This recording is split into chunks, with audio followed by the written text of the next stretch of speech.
Allah subhanahu wa ta'ala says, use your hikmah. Udu ila sabil rabbika bil hikmah wal mawzit al hasna wajadilum billati ahsan. Invite all to the way of the Lord with wisdom and beautiful preaching, and argue with them and reason with them in the ways that are best and most gracious. So the remaining part of the answer, I have used human logic to explain why does Islam permit certain things, prohibit the other things, etc. But the final answer, whatever reason we use, alhamdulillah, Allah is the person who knows everything.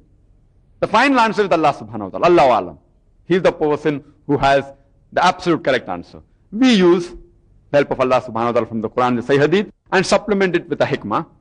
But the best answer is known by Allah subhanahu wa ta'ala. These may be the most probable reason why Allah has prohibited certain things or allowed certain things.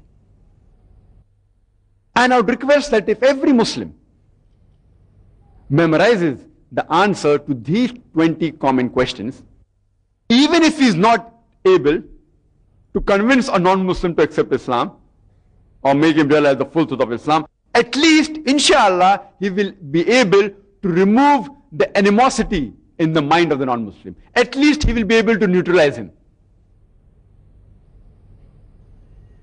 So if every Muslim memorizes the answers to this set of 20 common questions, inshallah, he will at least be able to convince 80% of the non-Muslims, 80%. And this set of 20 common questions, how have they been evolved? You know, because you see on the television, on the satellite, in the newspapers, in the magazines, the media is bombarding information about Islam on the television, on the satellite, in the newspaper, in the magazines, and the majority of the media, the international media, is controlled by the Westerners. And they project Islam in the wrong way, not in the true picture.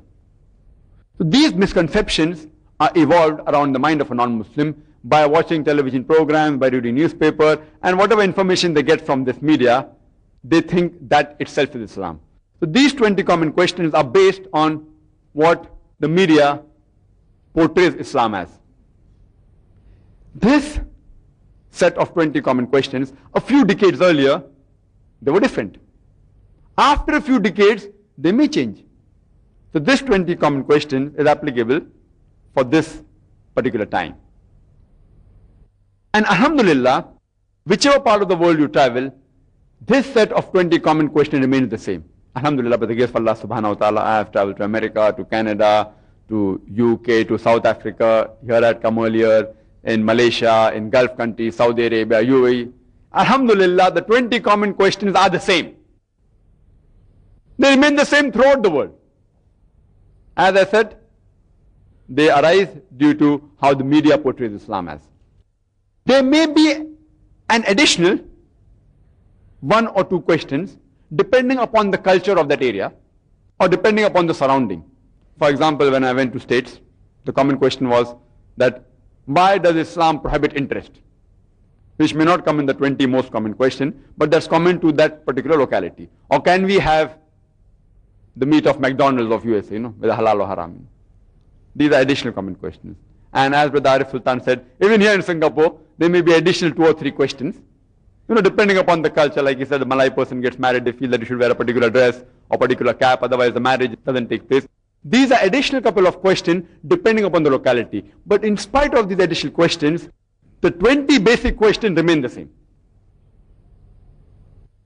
And to this 20 common questions, I have added a few questions which are specifically common to the non-Muslims of India. Because Indians constitute about 1/5 of the population of the world. 20% of the world population, they are Indians. And besides that, alhamdulillah, Indians are spread throughout the world. Wherever you go, you will find them. Even in Singapore, many Indians, in America, in Canada, in UK, in Malaysia, wherever you will find Indians. So, invariably, and finally, these even become the common question amongst the non-Muslim throughout the world. And inshallah, I have even compiled the 20 common questions asked by non-Muslims who have some knowledge of Islam. You know, those who have read certain books about Islam. And when non-Muslim reads books about Islam, he normally reads books written by critics, by Orientalists, who give a negative picture of Islam. So the 20 common questions that will come in their mind will be additional Like a few were asked yesterday, that does Darwin theory match with the Quran? And I gave the reply. So these additional questions, like somebody asked me yesterday after the talk, that many places the Quran says Iblis was an angel, one place it says a jinn, is in their contradiction, and I gave the answer. So these questions, 20 common questions, arise after reading certain literature of Islam, which have been written by non-Muslims about Islam. So we have another set of 20 common questions asked by non-Muslims who have some knowledge of Islam. And both these set of questions have additional 20 set of questions which are less common. So you have 40 common questions asked by non-Muslims, 40 common questions asked by non-Muslims who have some knowledge of Islam. And additional 20 common questions asked by Christians, that's another lot. In such way, if we master these common questions, inshallah, we will be able to do dawah very easily and with hikmah. As far as today's talk is concerned, I will only be concentrating on the 20 most common questions asked by general non-Muslims. Time doesn't permit us to deal with all the 20 questions. Inshallah, I'll try my level best. Inshallah, I'll at least cover the 10 most common questions. And in question answer time, if people want to ask the remaining, they're most welcome. As much as possible, the time that has been allotted to me, I will try and cover as many questions as possible.